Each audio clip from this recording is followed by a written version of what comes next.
ഇവരെല്ലാവരും കൂടെ ട്രിവാൻഡ്രത്ത് പ്രമോഷന് പോയ സമയത്ത് നമ്മുടെ അഭിലാഷ് പിള്ളയെ ഒരു നായകനെ പോലെ ഇവരെ എല്ലാവരെയും രാത്രി 12 മണിക്ക് അവിടുത്തെ സുമതി വളവിൽ കൊണ്ടുപോയി.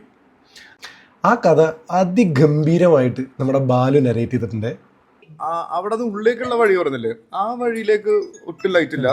അപ്പൊ ഞങ്ങൾ വേറൊരു നമ്പർ കാണിച്ചിട്ടുണ്ടായിരുന്നു. എൻ്റെ അടുത്ത് ചെറിയൊരു സ്പീക്കർ ഉണ്ട്, ബോസിന്റെ കുഞ്ഞ് സ്പീക്കർ ഉണ്ട്. അപ്പൊ അത് കയ്യിൽ വെച്ചിട്ട് ഞാൻ ഒരു പ്രേതത്തിന്റെ സൗണ്ട് ഒക്കെ സെറ്റ് ചെയ്ത് കയ്യിൽ വെച്ചിട്ടുണ്ട്. കരയുന്നൊരു സൗണ്ട് ഞാൻ സെറ്റ് ചെയ്ത് വെച്ചിട്ടുണ്ട്.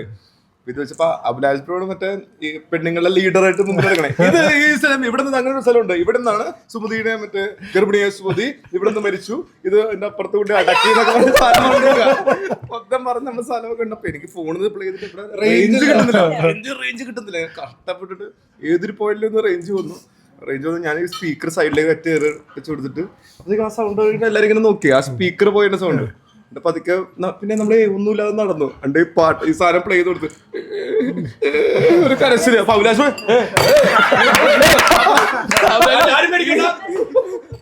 ഈ ധൈര്യം കാണിച്ച ഏറ്റവും മുമ്പിൽ നാളെ നടക്കുക. എന്താ സൗണ്ട് കേട്ടോടാ? കേട്ടില്ല. പിന്നെയും പ്ലേ ചെയ്ത കൂടി ഓക്കെ പോവാം.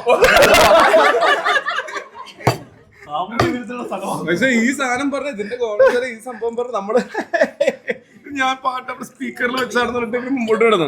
പിന്നെ ഒരു സ്പീക്കർ അവിടെ ഇരിക്കുന്നത്, ഞാൻ അവിടെ വലിച്ചിട്ട് ഇത് പോയി എടുക്കണമല്ലോ, ഞാൻ പെട്ട് ഇവരവിടെ നടക്കുകയും ചെയ്തു. പിന്നെ കഷ്ടപ്പെട്ട് അവിടെ വരെ പോയി സ്പീക്കറും തപ്പി. ആ സ്പീക്കർ തപ്പണമെങ്കിൽ ഈ പാട്ടിനെ പ്ലേ ചെയ്യണം, ഈ പ്രയത്തിന്റെ സൗണ്ടിനെ പ്ലേ ചെയ്യണം. വേറെ ഒന്നും ലോഡ് ചെയ്യണ്ട, ഇന്റർനെറ്റും ഇല്ല അവിടെ. ഈ സൗണ്ട്